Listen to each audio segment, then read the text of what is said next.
Tesla fam, let's talk about the Tesla safety score. So whether you're, preparing for a full self-driving beta eligibility or you just want to improve your driving habits, I'll show you how to actually track your score and boost it, guys. So let's jump right in, okay? Now, I have actually added for you, an outline of the steps that you need to do. It's on the top left. You can follow that along. So the first things first, guys, you want to start by opening up the Tesla app, okay? Open up the Tesla app. So what you need to actually do, guys, is just open it up in your phone and then make sure you signed in and actually connected to your vehicle. All right. And then in the app, you want to scroll down and you'll see the section that says you want to scroll down to the security section and then you want to open up the safety score feature. Okay. And just tap on it to actually open a detailed overview of your driving behavior, right?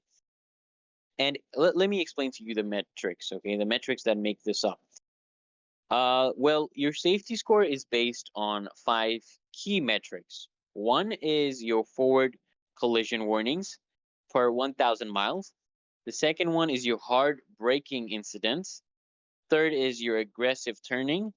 Four is your unsafe following distance. So if you're really close to someone and following them, which is unsafe.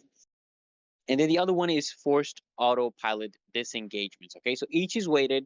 So you want to focus on minimizing these types of risky behaviors. Okay, and what you can actually do as well is you can analyze trip feedback. So you can actually tap on individual trips to see where you performed well and where you actually need improvement. Right? You want to look for patterns like frequent hard braking or following too closely. Right? So if you want to improve your score, this is what you do, guys. You want to drive mindfully, okay?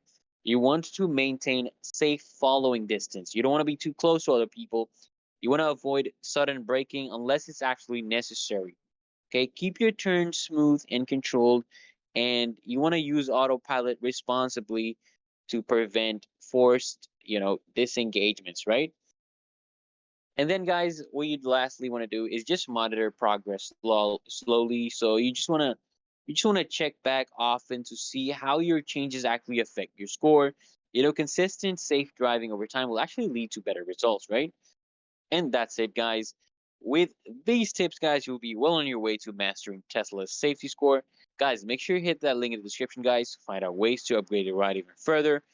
And make sure you subscribe to the channel so I can actually see you guys in the next video when you get notified of it. Only if you're subscribed, guys.